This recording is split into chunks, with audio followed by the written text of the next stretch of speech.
because no one cares who he is. Please welcome Greg Giraldo.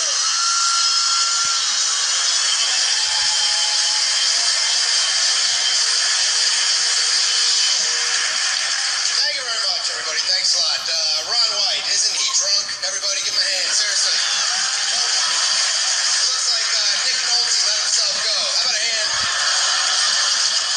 Before I get to Foxworthy specifically, I want to talk about all the blue-collar guys. These guys are they're like rock stars. And by that I mean old and boring and loaded with syphilis. The tour grows $15 million. $15 million. You know, this is at a time when your fans have so many other entertainment options.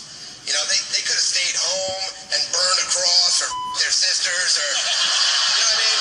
They had other choices, you know, but instead they got all gussied up in their best Who Farted t-shirts and they jumpstart the El Camino and they take the hard-earned money that they made on an extra shift working a Tilt-A-Whirl or robbing a liquor store. You know, this is money they could have spent on abortions or crystal meth, and they come out, they make an extra effort to come out and see you guys. Now, speaking of abortions, good to see Larry the Cable Guy here. Jesus Christ, get her done. I saw Larry at the beach because we hang out at the beach, me and Larry, and I saw from behind all you see are rolls of fat and clumps and patches of hair. Your back looks like Lisa Lampanelli's. Seriously. Good to see Bill Engvall here. Bill, he's a prolific bastard, man. He's got 7 comedy CDs out. Without Bill, Sears would have no comedy section. 7 CDs. Bill, did you ever think of just saying something unfunny without recording it? Now, my friends from Tough Crowd are here, of course, Colin Quinn, and I noticed recently Blue Collar TV took over Tough Crowd's time slot. And the network told Colin that viewers had a hard time understanding anything he said. And so they replaced him with Larry the Cable Guy. Now, my buddy Nick DiPaolo's here. And, you know, a lot of people say Nick's just a big, dumb guinea. Anyway, on to our guest of honor. Mr. Jeff Foxworthy, folks. You know, Jeff has always been an original and an innovator. You know, back when everybody was doing corny observational comedy, Jeff came up with the idea of doing it in a southern accent. Very original. Good twist. You are to comedy what Wayne Brady is to black people. I've seen you dance. You ever watch that Blue Collar TV when he dances at the end? Holy. Remember how G.E. Smith, how spastic he looked on Saturday Night Live? You make him look like Baryshnikov on ecstasy. You look like the Special Olympics at the finish line. You've always stayed cutting edge, man. You really have. With that Keith Partridge haircut and that ferret growing on your lip. Jesus, that mustache should come with ass chaps and a nipple ring. What are you thinking? With your wardrobe and that gay walrus mustache, you look like one of the village people on Casual Friday.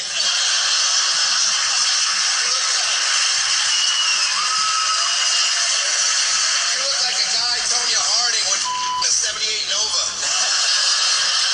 You put out 11 books, including a cookbook. You got greeting cards and slot machines. You're like the redneck Martha Stewart with a smaller.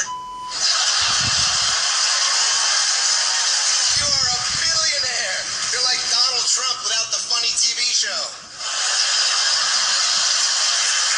Seriously, Jeff, you're a giant comedy star. You deserve your success, and look, you made enough money that you don't have to live in the South, but you choose to. So you're the real deal. Congratulations, man.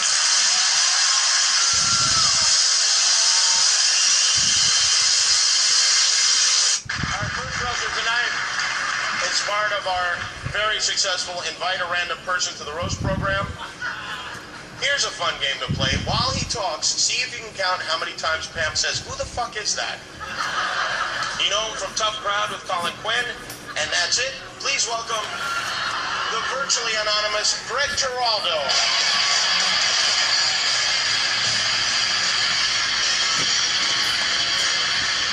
Thank you. Joey. Really? Isn't he about to be canceled? Keep it going for Jimmy Kimmel. Wow, that was great, Jim. I've never seen you be funny on TV before.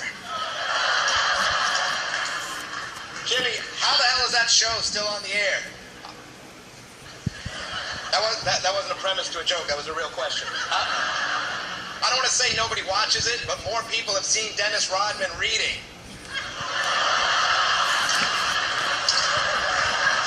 Let's see. B. Arthur, of course, is here. Hello, B. And it's great to have you here, a living legend. And actually, you and Pam have a lot in common. You were both the quintessential feminist icons of your day. You both were very successful, and you both blew Kid Rock. By the way, Pam, Kid Rock wanted to be here, but he got stuck in a 20-year-old. What? Kimmel, why are you on TV? I don't know why I'm coming back to you, but why are you on TV with that moon face and that stupid cleft in your chin? Or as you call it, Adam Carolla's jizz cup? Carolla, look at you, you horse-toothed bastard. Carolla, you got a mouthful of 2x4s. Every time you smile, I remember to waterproof my deck. Carolla's an Italian word. It means one eyebrow. Have some dignity and stick to radio. You look like Pete Sampras with Down syndrome. And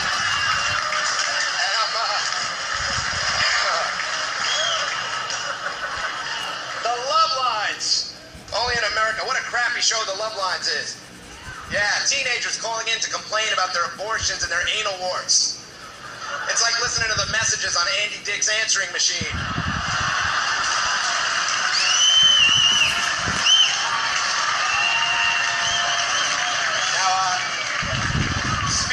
Speaking of anal warts, good to see Courtney Love here.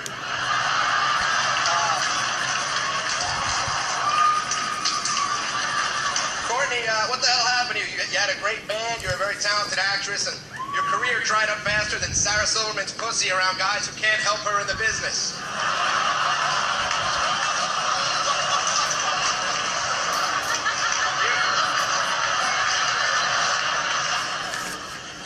Good to see Eddie Griffin. Of course, Eddie Griffin. People said there wouldn't be any big movie stars here tonight, and they were right.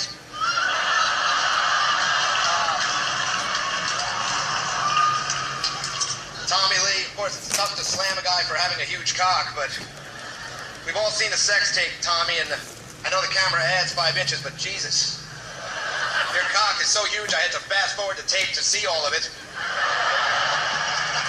My 5-year-old son walked in as I was watching it. Great, now I got to explain why the pretty blonde girl is being stabbed with the harpoon. Of course, this brings me to Pam, the beautiful goddess. Hi, Pam. Pam, I love you, Pam.